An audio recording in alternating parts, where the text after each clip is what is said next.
Gusto niyo ba lumaki ang inyong glutes or ang inyong booty muscles?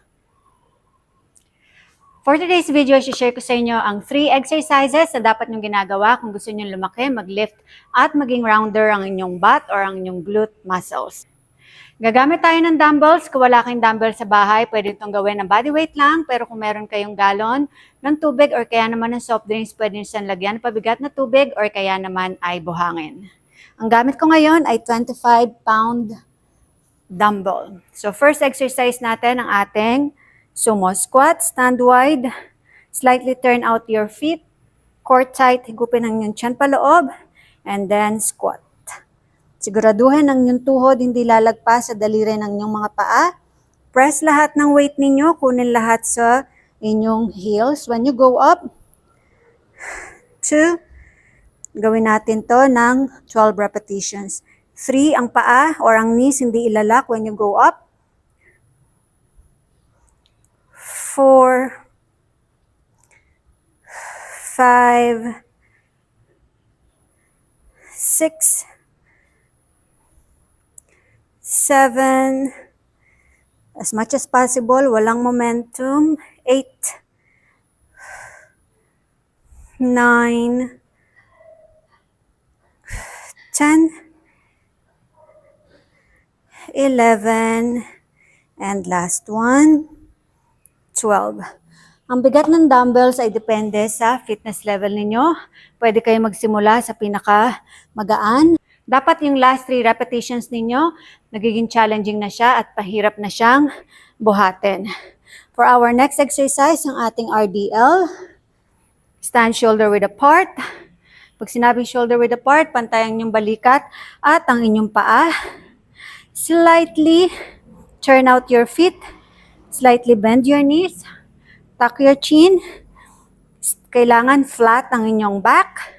So retract your shoulders. And then glide nyo lang yung dumbbells sa inyong shin or sa harapan ng inyong legs. Kunin lahat ng weight from your heels. 1, squeeze your glutes at the top. Huwag i-hyperextend ang inyong hips. 2, 3, 4, feel the stretch.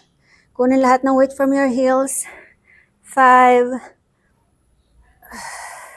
6, 7, 8, 9, 10, slowly, 11, and last one, core tight, and 12. Next exercise natin, ang ating glute bridge. Pwede kayong gumamit ng chair or bench na hindi lalagpas sa inyong tuhod. Or kung wala naman kayong chair or bench sa lugar no nasaan man kayo, pwede itong gawin just on the floor. So again, ang paa, 90-degree angle, shoulder width apart, ang legs. Press lahat again ng weight from your heels. Tingin lang sa harapan, core tight. Press from your heels. Squeeze your glutes at the top. Baba ang hips, hindi sa side sa floor. And then squeeze. 1, 2, 3, 4, 5, 6, 7, 8, 9, 10, 11, and 12.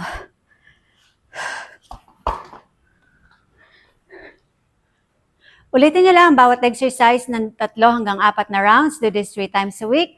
I'm Coach LV. I'll see you on my next one.